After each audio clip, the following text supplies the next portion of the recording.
Bible this place by the name of Bethsaida that had this pool. That something special happened at this pool. There was something good going on. And when you know that there's something good going on, you know there's always going to be a lot of people around something that's good, around somebody that has something to offer. This pool had something to offer. If you don't realize that, folks don't just do it on Black Friday. But I don't know if y'all remember a store by the name of Crazy Eddie, but folks used to wait outside to hope that they would get a television or a microwave for $25. And Lord have mercy, I don't know if y'all remember Tops down on Route 10. Folks would get up 2 o'clock, 3 o'clock in the morning and camp outside because they heard a VCR was $15. There was something good inside, and people were willing to wait for something that is good. Yes, amen.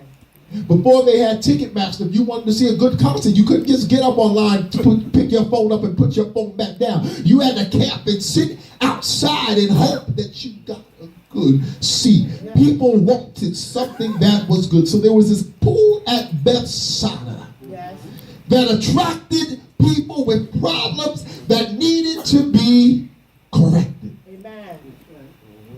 And every year, once a year, an angel came to the pool and troubled the water, made the water different.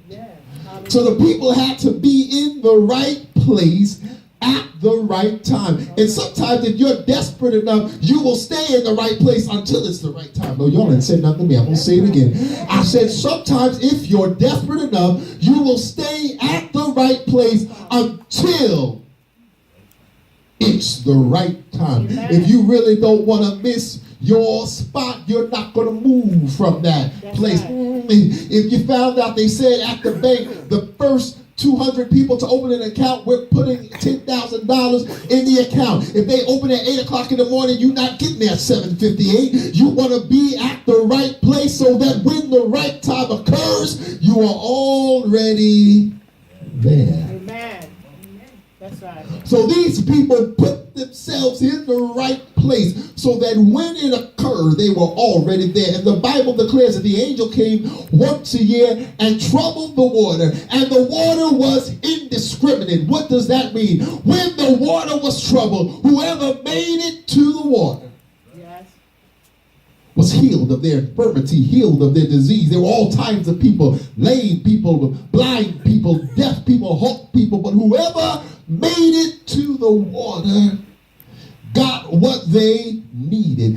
I'll stop by to tell you, if I can tell you point number one, there are many people that get what they need simply because they were in the right place at the right time.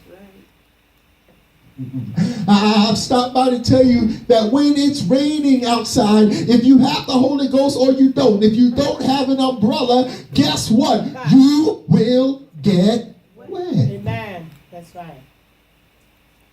Some folks get good things because it's the right place at the right time. Amen. There's a different type of thing. Now listen, Sister Darden, if I stole a check from you, I got to go through a lot to go to the bank and cash that. That's right. I got to pretend my name is Darden. I got to get a fake ID. Then they got cameras up there. And if I get the fake ID, then they'll trace it back to me. And everybody sees, is that Pastor on Channel 5 News? Is that, Lord have mercy, and he took a check from somebody named Darden? That's the same Darden that go to his church. What in the world? I'd have to go through a lot to do that. Right. But I stopped by to tell you that, Sister Sharon, if I took $100 from you, I don't have to sneak around anywhere. If I took cash from you, I can just go in the store and present it. Why? Because whoever grabs it, it is now transferable. Yes, yes. Amen. You can't prove it. I stopped by to tell you. Yes. Somebody steal cash from you. You can't go to the bank and say, what was the serial number on it? They don't even know. That's right. That's right. Because with our currency, it is transferable to whoever's hand it goes into. There are many people that are blessed because the blessing was transferable. All right. Whoever hand it went into is whoever got the benefit of that blessing. Amen. So there were people that went to the water and the healing in the water was transferable. All you had to do was make it to the water. As a matter of fact, if you want to go to the movie theater, what's one thing that you got to do? You got to go in, buy your ticket, and then sit down. And anybody who has a ticket and is sitting down can see the same. That's right. Amen. And as a matter of fact, even if I take your movie ticket, they don't know who got that. That's right. You gotta know who bought it. It's transferable and you enjoy the benefits. So the people went to this pool and they went into the water and they went in year after year and time after time after time. Y'all, excuse me, my battery died. Time after time after time, over and over again. They went into, Brother Bill, please. They went into the pool. And the angel healed them and they were delivered. But there was a man that they stepped over. So do we not have any more? Oh, okay. Thank you, sir. Amen. The angels went and healed them in the pool, but they stepped over this man each time. You ever seen somebody else getting their blessing and somebody else getting theirs and watching you? You've been watching them over and over again and wondering, when is it going to be my turn and my time? Amen. Well, the Bible declares that for 38 times. Wow. That's right. 38 years. I want you to think of what 38 years from now would have been.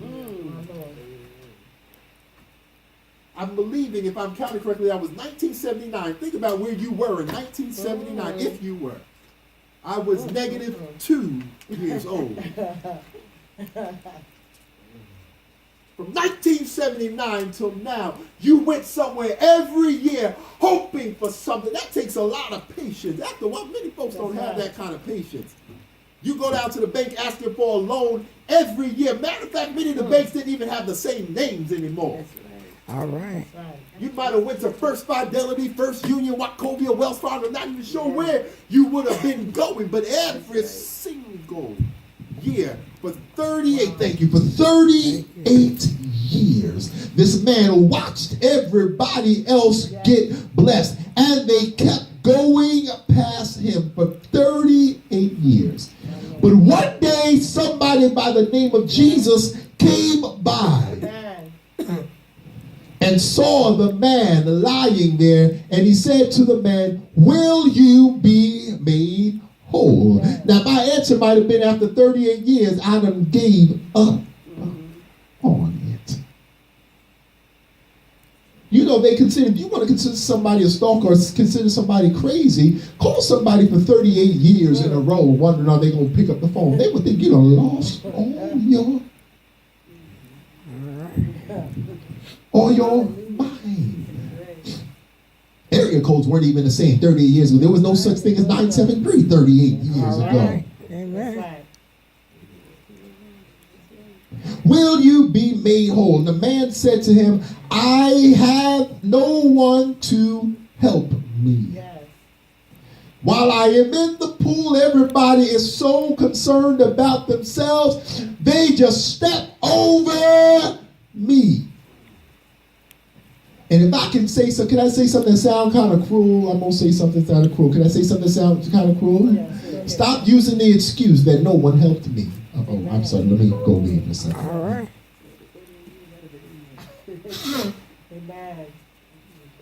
For 38 years, no one helped him. For 38 years, somebody could listen. I don't care if I was by the pool. All you had to do was kick me in. You didn't have to help me in. All you had to do was knock me and bump me in on your way by. Amen. But he stopped there and watched everybody else getting theirs. I don't know if you ever just sat there in life and it seemed like, Lord have mercy, it seemed like everybody else is getting theirs except me. I remember her or them back when, except me. Now, y'all don't have to say amen too loud, but we've all met those kind of people that when they were in need, you were there to help them. Y'all used to ride the bus together, but then the Lord might have blessed you with the car, and when you had the car, you saw them at the bus stop, you would pick them up. But Lord have mercy, something happened to your car. A few years later, they got a car. That same person, all of a sudden, when they saw you at a bus stop, they never looked left or right, but looked straight ahead in front of them the whole time. I'm talking about, and I had somebody do this to me. I'm talking about you on your way to the same place. They see you at the bus stop. Okay, I'll see you in a few. See when I get there. And just keep on going. This is the same person that you helped, but all of a sudden when they got theirs, they just didn't want to be bothered anymore. You may not know anybody like this, but when they had a problem, they would call you on the telephone all times of night, leave you on the phone for 2 and 3 hours long, telling you their problems. You would sit down patiently and listen, but the moment you called them with your problems and you talked for more than 30 seconds, all of a sudden they got kind of busy. They didn't have any time for you. They got upset. They sick of hearing you complain. They sick of hearing you talk, but you sat there and listened to them. Sometimes folk act kind of different once they get theirs, once they need. You got to be careful of those people that's only around you because they need something from you. We have those kind of people as long as you have something that you can offer them. But once they can get it on their own, then they're fine by themselves. Here this man was lying by the pool, infirm and couldn't move. But he had nothing to offer the rest of the people, so they kept passing him by for 38 years. And Jesus finally asked him, will you, after 38 years, be made whole? But here's the one thing I like. When Jesus asked him after this 38 years, the Bible does not declare this was at a time during the year when the angel was troubling the water. So everybody else around him was waiting for the next troubling of the water. But Jesus came in and he interrupted the schedule and he said, will you be made whole? Man said, I've been here and I've been trying, but people keep stepping around him. Well, Jesus said unto him, rise. Now, wait a minute. Man could have said, now, oh, okay, in case you didn't realize it, if I could rise, I would have done so 38 years ago. But he said, rise, take up your bed and walk. Well, there's something that could have happened between verse 8 and verse 9, and many of us do. The man could have literally canceled his miracle. How could he have canceled his miracle? Because in order for him to rise, first thing he had to do was believe that he can rise. Amen. Yes, yes. But sometimes faith is not enough. Oh, don't tip yet. Brother, watch your door because you don't tip yet. I'm going to say it again. Faith is not enough. Pastor, you say faith? I did. Because the Bible declares faith without works is dead. Oh, yes. Is dead. A dead thing has no purpose. And as a matter of fact, can I really just tell you something? A bunch of faith with no works, not only is it dead, but if we look at something that's dead, if we look at Lazarus, if something is dead for too long, it begins to stink. It has a foul odor. Your faith without work actually stinks. All right. He not only had to believe that he could rise up, but he had to attempt to get up. There are many of us that are in a bad situation and we could be better, but we just have not tried to do better. All right. We just have not tried to do better. I know all of this happened to us. Now, let me talk to Darby because I know y'all might have had all these fancy new cars. You know, every time you get in them, they just start right away. I don't know if y'all know about the old school cars they used to have, and you get in there on a snowy day, and you don't know if when you turn that key. Amen. I know they got the new stuff now. I'm talking about not everyone. Not everyone. But there was sometimes you had to call hallelujah, Father, in the name. Lord, to the devil right now. Lord, by your power, by your Holy Ghost. Lord, turn this wheel, make the motor flow in the name. If you just make it home, if I just make it home, I'll praise you. I'll glorify your name. I'll give you the honor. If I can just get back. I've had it, yes, sir. All right. But the first thing they'll ask, but wouldn't it be a horrible thing if you just got there and just sat there sitting the whole time and you called the tow truck and called everybody out there and said the car won't start? And they'll say, did you try? No. And then all you do is this and it turns. So the first thing he had to believe that Jesus had the power. He had to believe he could rise up. So he said to rise. So the first thing he had to do was to stand up. And I've got somebody to tell you, each successful person, I don't care what they do, before they conquer the world, the first thing everybody has to do, I don't care if you're the president, I don't care if you're the king, the first thing you got to do in the morning is stand up. Yes. Amen. Amen. Amen. You've got to get out your bed or your floor or your slumbering place, where your couch, wherever you were sleeping. The first thing you have to do is you have to rise. Amen. So he told the man to rise, but then there was a second action. The first action was not just to rise, so the raising was the first action, but he said to take up your bed. Why would he ask him to take up your bed? Because he did not expect him to ever lay back down there again. All right. Amen. The man had taken residence in that same place. But he said, now it's time for you to rise up and to fold up your bed. Fold up the thing that you've been laying on, the crux that you've been leaning on for so long. It's now time for you to rise up, and don't expect to come back. All right. You can't leave a bad situation expecting to come back. They used to tell ladies, I ain't getting your business, but they say when you put him out, don't let him leave his shoes or nothing in your house, because they're coming back. How you know that? You've got to make sure that nothing, I'm serious, that nothing is there, so that you have no reason to come back. Amen. Amen. Some of us call ourselves leaving what we were in, but we leave the door slightly or cracked open to allow ourselves back in. He said, don't leave your bed there. Yes, yes. Hallelujah. Because you've laid down there 38 times, but the 39th time I declare you're not laying there anymore. Amen. He said, rise up, take up your bed. And that's cute and that's nice, but then there has to be a third step.